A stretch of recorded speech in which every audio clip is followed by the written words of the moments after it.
Welcome. তোমরা দেখছো তোমাদের প্রিয় চ্যানেল টিউশন সারাদিন। তোমাদের আজকের যেটি আলোচ্য বিষয় সেটি হচ্ছে ক্লাস 6 এর বিজ্ঞান বইয়ের চতুর্থ অধ্যায়। সেই অধ্যায়টির নাম হচ্ছে শিলা ও খনিজ পদার্থ। তোমাদের সেকেন্ড ইউনিট টেস্টের জন্য এই অধ্যায়টি অত্যন্ত গুরুত্বপূর্ণ অধ্যায়।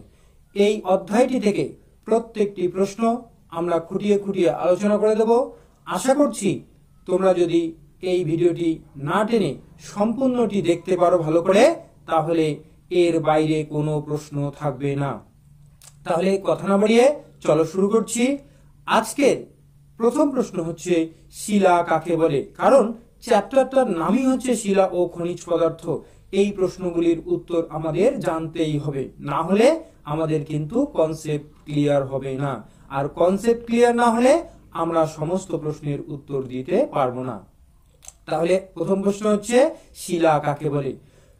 উত্তর হচ্ছে ভূত্বক যে উপাদান দিয়ে গঠিত সেগুলিকেই সাধারণভাবে শিলা বলে। তাহলে আমাদের ভূত্বক মানে পৃথিবীর যে উপরটা, সেই পৃথিবীর উপরটা যে পদার্থগুলি দিয়ে গঠিত, যে উপাদান দিয়ে গঠিত, সেগুলিকেই বলা হয় শিলা।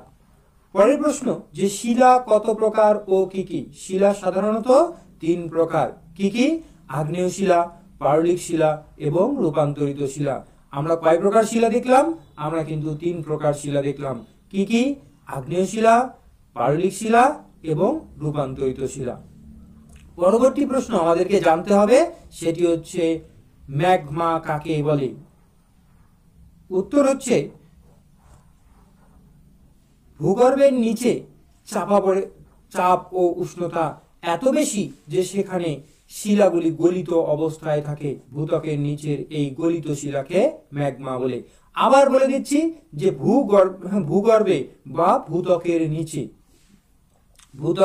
ভূত্বক মানে পৃথিবীর একদম অভ্যন্তরে, সেখানে চাপ এবং উষ্ণতা এত বেশি যে সেখানে শিলাগুলি, বিভিন্ন রকম শিলাগুলি সেখানে গলিত অবস্থায় থাকে।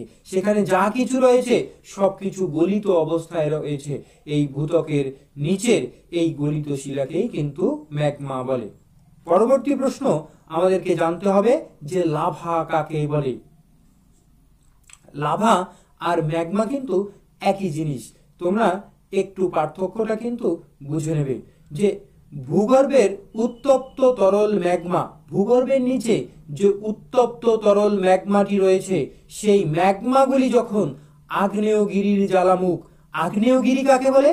আগ্নেয়গিরি হচ্ছে এমন পাহাড় যে পাহাড় থেকে আগুন নিঃসৃত হয়, যে পাহাড় থেকে লাভা নিঃসৃত হয়, সেই পাহাড়কে কিন্তু বলা হয় আগ্নেয়গিরি। আর আগ্নেয়গিরির যে মুখ দিয়ে লাভা নিঃসৃত হয় তাকে কিন্তু বলা হয় জ্বালামুখ। তাহলে তোমরা এখানে ছবির মধ্যে দেখতে পাচ্ছ যে এই যে এখানে একটা আগ্নেয়গিরির ছবি দেখা যাচ্ছে। এই আগ্নেয়গিরির উপরের যে অংশটি দেখো, যে মুখটি দিয়ে আগুন নিঃসৃত হচ্ছে বা লাভা নিঃসৃত হচ্ছে, তাকে কিন্তু বলা হয় জ্বালামুখ। বা ভূপৃষ্ঠের কোনো দুর্বল ফাটল দিয়ে বা পৃথিবী পৃষ্ঠের উপরের যে দুর্বল অংশ রয়েছে, সেই দুর্বল ফাটল দিয়ে যখন বাইরে বেরিয়ে আসে তখন তাকে লাভা বলে। আবার বলে দিচ্ছি, ভূগর্ভের উত্তপ্ত ম্যাগমা যখন আগ্নেয়গিরির মুখ বা ভূপৃষ্ঠের কোনো দুর্বল ফাটল দিয়ে বাইরে বেরিয়ে আসে তখন তাকে লাভা বলে। তাহলে ভূগর্ভের নিচে যতক্ষণ থাকে একই জিনিস, সেটাকেই কিন্তু ম্যাগমা বলে।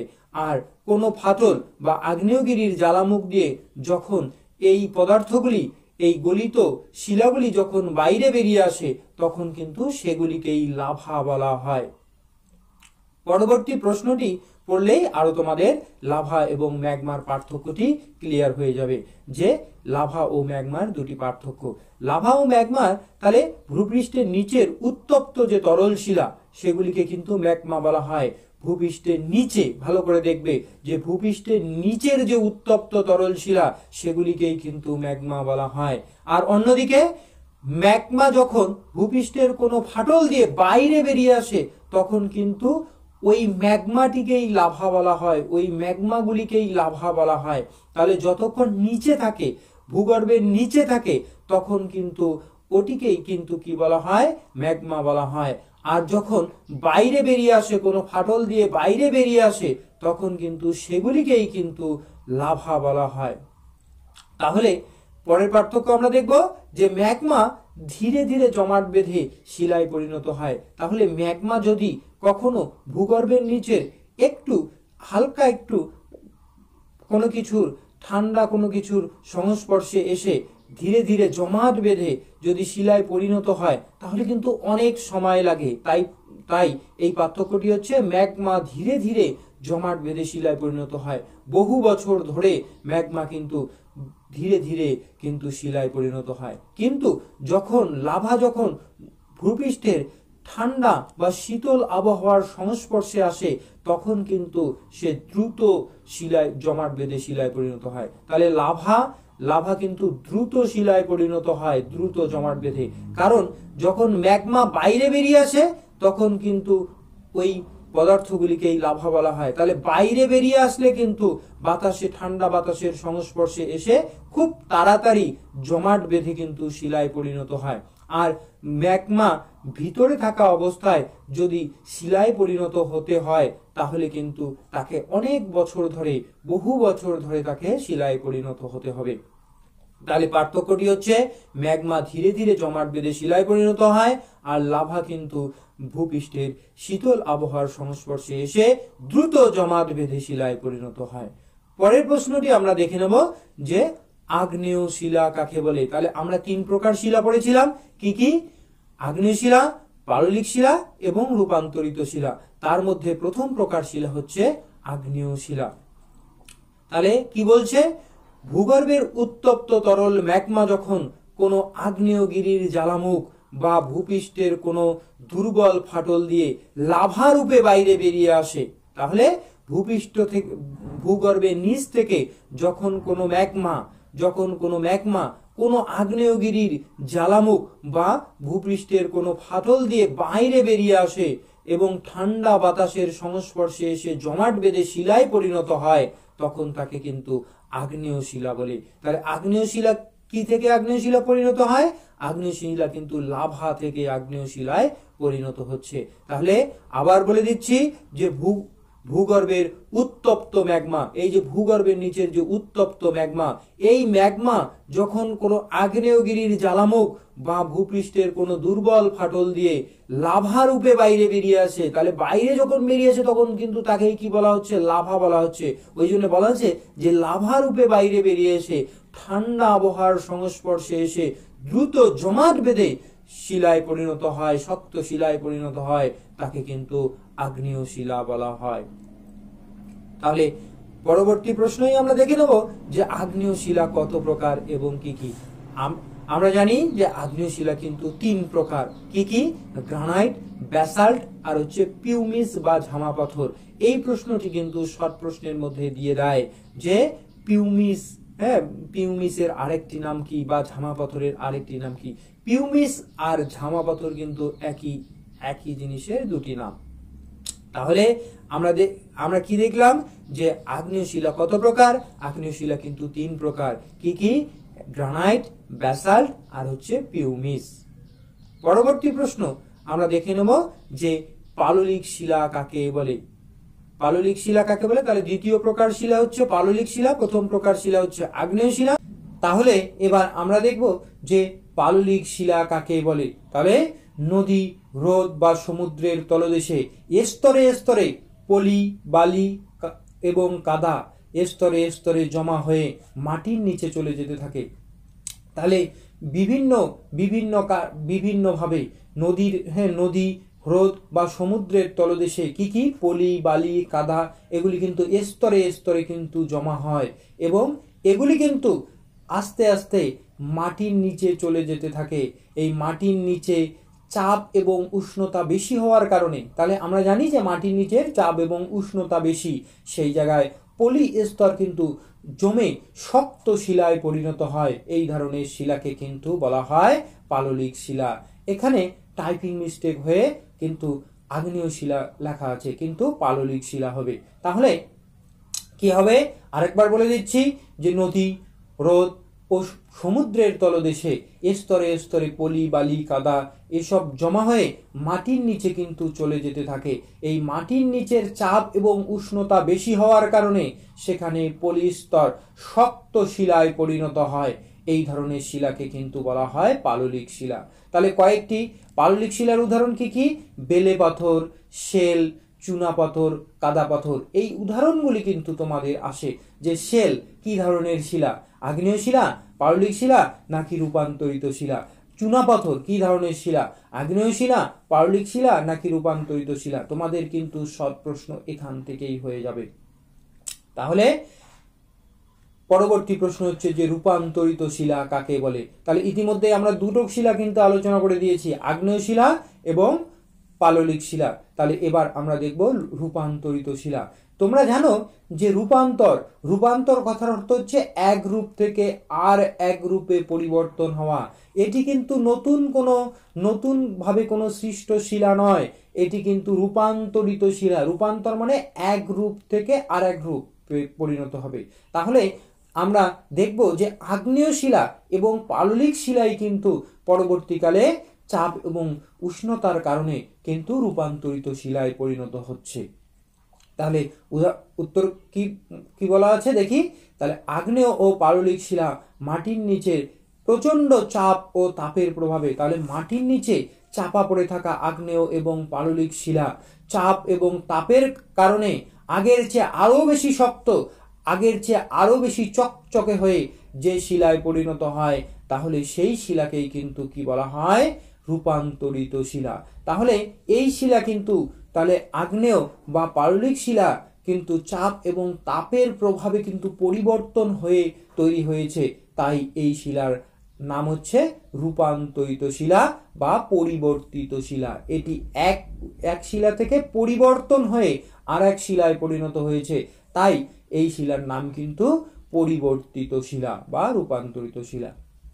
তাহলে কয়েকটি কিন্তু তোমাদের এই প্রশ্নটি কিন্তু অত্যন্ত গুরুত্বপূর্ণ এবং তোমাদের এখান থেকে কিন্তু প্রত্যেকটা প্রশ্ন থেকেই তোমাদের কিন্তু প্রশ্ন থাকবেই। বিশেষ করে এই ছকটা থেকে কিন্তু তোমাদের একটি শর্ট প্রশ্ন কিন্তু তোমরা পেয়ে যাবে। সেটি কি? কয়েকটি রূপান্তরিত শিলার উদাহরণ দাও। রূপান্তরিত শিলার উদাহরণ, তাহলে শিলা গ্রানাইট কি ধরনের শিলা? গ্রানাইট কিন্তু আগ্নেয় শিলা। তাহলে এই গ্রানাইট রূপান্তরিত হয়ে কিসে পরিণত হয়? নিস নামক শিলায় পরিণত হয়। এই যে নিস কিন্তু এক ধরনের রূপান্তরিত শিলা। তাহলে এই নিস নামক রূপান্তরিত শিলাটি কোন শিলা থেকে পরিবর্তিত হয়ে পরিণত হয়েছে? এটি কিন্তু আগ্নেয় শিলা গ্রানাইট থেকে রূপান্তরিত হয়ে কিন্তু এই নিসে পরিণত হয়েছে। তাহলে তোমাদের প্রশ্ন কিন্তু এখানে ঘুরিয়ে প্রশ্ন করা হয়। কেমন করে প্রশ্ন করা হয়? যে তোমাদের এমন একটি রূপান্তরিত শিলার উদাহরণ দাও যেটি আগ্নেয় শিলা থেকে পরিবর্তিত হয়ে তৈরি হয়েছে। তাহলে তখন কিন্তু উদাহরণ হয়ে যাবে নিস।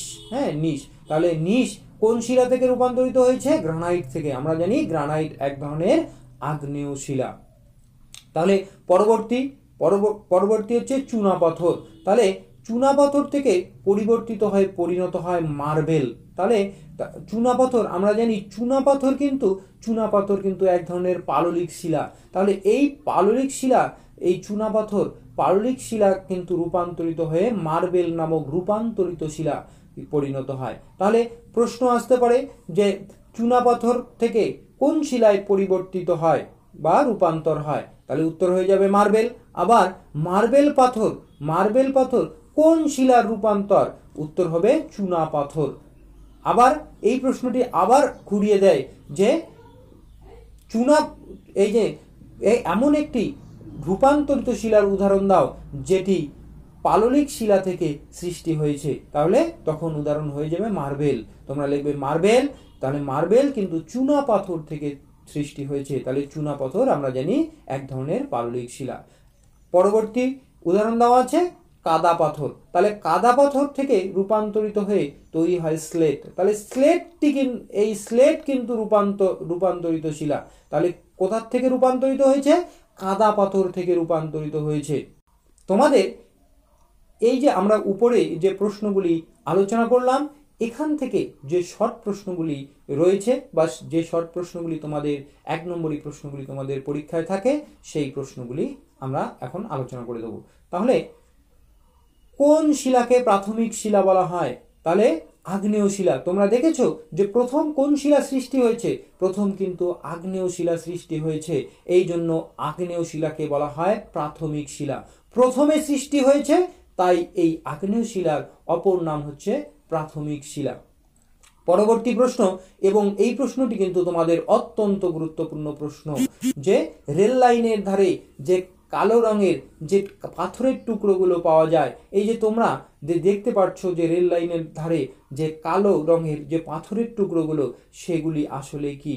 রেল লাইনের ধারের কালো পাথরের টুকরোগুলো কিন্তু ব্যাসাল্টের টুকরো। তাহলে এগুলি কিন্তু আগ্নেয় শিলা। কোন শিলা? আগ্নেয় শিলা। আগ্নেয় শিলার কোন প্রকার? ব্যাসাল্ট। তাহলে ব্যাসাল্টের টুকরো কিন্তু এই যে রেল লাইনের ধারে যে তোমরা কালো পাথরগুলি দেখতে পাচ্ছ, সেগুলি কিন্তু ব্যাসাল্টের টুকরো। পরবর্তী প্রশ্ন, যে ঝামা পাথরের প্রকৃত নাম কি? তোমরা এর আগেই জেনেছো যে ঝামা পাথরের প্রকৃত নাম হচ্ছে পিউমিস। ঝামা পাথরের প্রকৃত নাম হচ্ছে পিউমিস। তাহলে পরবর্তী প্রশ্ন তোমাদের মনে জাগে যে পিউমিস কি? পিউমিস হলো এক ধরনের ছিদ্রযুক্ত আগ্নেয় শিলা। যে আগ্নেয় শিলার মধ্যে ছিদ্র থাকে, এই একমাত্র কিন্তু এই পিউমিস নামক আগ্নেয় শিলায় কিন্তু ছিদ্র দেখা যায়। তাছাড়া কিন্তু আগ্নেয় শিলায় কিন্তু সেরকম ছিদ্র দেখা যায় না। কোন শিলায় ছিদ্র দেখা যায়? পাললিক শিলায় কিন্তু বেশি ছিদ্র দেখা যায়, কিন্তু ব্যতিক্রমী হচ্ছে পিউমিস। এই পিউমিস শিলায় কিন্তু ছিদ্র দেখা যায়। পরবর্তী প্রশ্ন হচ্ছে, এই যে পিউমিস পাথরে ছিদ্র তৈরির জন্য কে দায়ী? তাহলে এই পিউমিস পাথরে কিন্তু ছিদ্র তৈরির জন্য এই যে ম্যাগমায় দ্রবীভূত যে গ্যাস, সেই গ্যাস কিন্তু দায়ী।